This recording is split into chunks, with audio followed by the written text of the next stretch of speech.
Yeah, but folks in Plains, they don't ever think about calling me anything except Jimmy and Rosalind. Some of them call you Mr. Jimmy. Well, yeah, some of them do. In fact, some of the little tiny kids call me Jimmy Carter, and if they are Baptists, they probably call me Brother Jimmy. Of course, he is former President Jimmy Carter.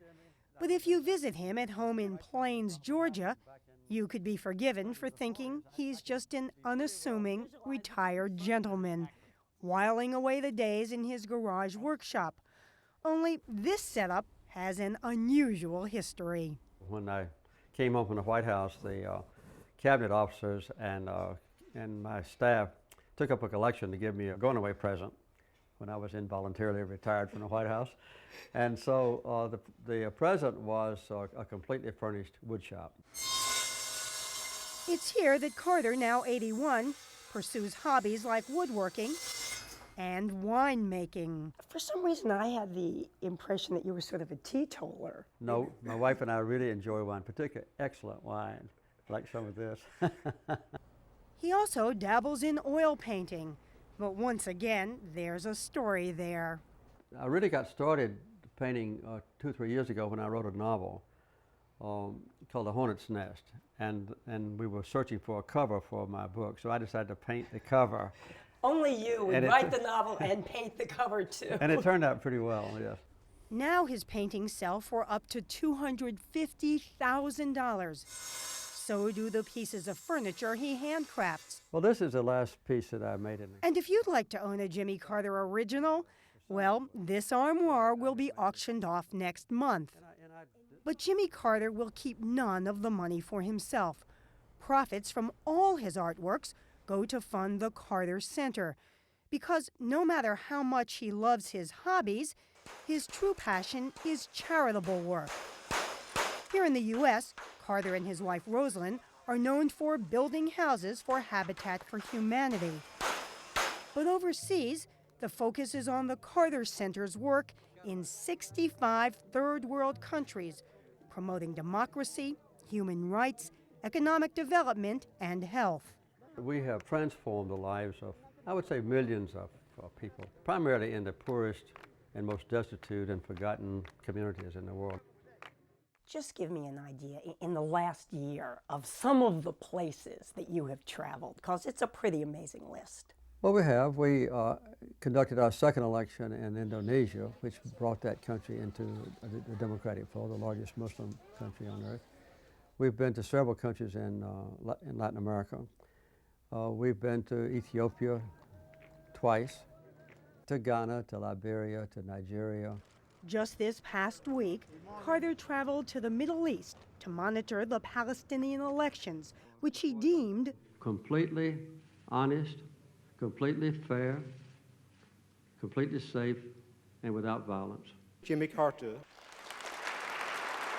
President Carter's humanitarian efforts earned him the Nobel Peace Prize in 2002.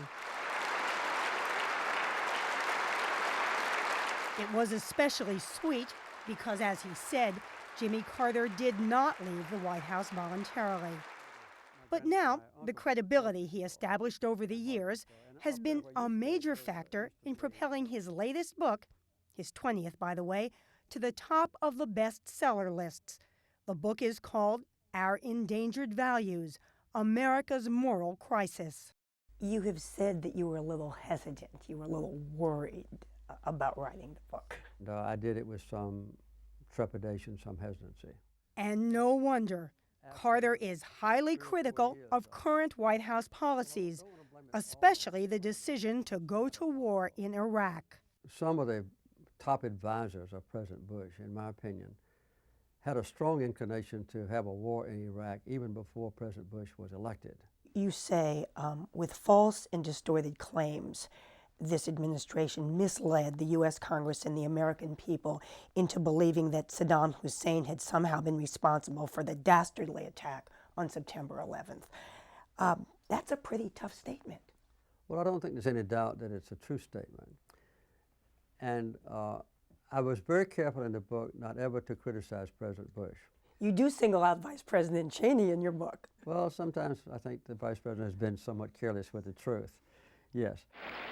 Jimmy Carter is well aware that there are plenty of critiques of his own presidency. I, Jimmy Carter, do solemnly swear that A one-term Georgia governor, he was elected in 1976 in the wake of Watergate and Gerald Ford's pardon of Richard Nixon. As president, Carter engineered the return of the Panama Canal, launched the Departments of Energy and Education, forged the SALT II missile treaty with the Soviet Union, and presided over the Camp David peace agreement between Israel and Egypt. But he often seemed ill at ease in the job. The economy floundered, but what really doomed his presidency was when Iranian radicals took over the U.S. Embassy in Tehran and held dozens of Americans hostage for more than a year. Jimmy Carter was defeated by Ronald Reagan in 1980. You've been quoted as saying that you think maybe you've had a better ex-presidency than presidency. Well, that may be true. Certainly my reputation has been better in the post-presidential years than maybe in the White House. But I think that when people look back on what we did in the White House, I think there's a lot there of justifiable pride. So you don't look back and say, oh, I wish I would have been a better politician. I wish I would have gotten reelected. Well, that would have been nice. I wish I could have gotten the hostages out earlier. I wish that that the Democratic Party hadn't been split down the middle. I had a major Democrat run against me for re-election, as you know. Senator Kennedy. And so forth. But no, those are not the things that I worry about now. In fact, he jokes that if he had been reelected, he and Rosalynn might not have started the Carter Center. He eagerly gives her equal credit for everything he has achieved. It just seems like you all have just an amazing marriage. What is it? What keeps it so great? Well, if we go till July, it'll be 60 years together as man and wife. And we learned a long time ago how different we are from one another. And we also saw that despite the inevitable incompatibilities during the day, we resolved many years ago not to ever end a day without being reconciled. So you always kiss each other goodnight? Yes, at least. There are a lot more questions I could ask about that.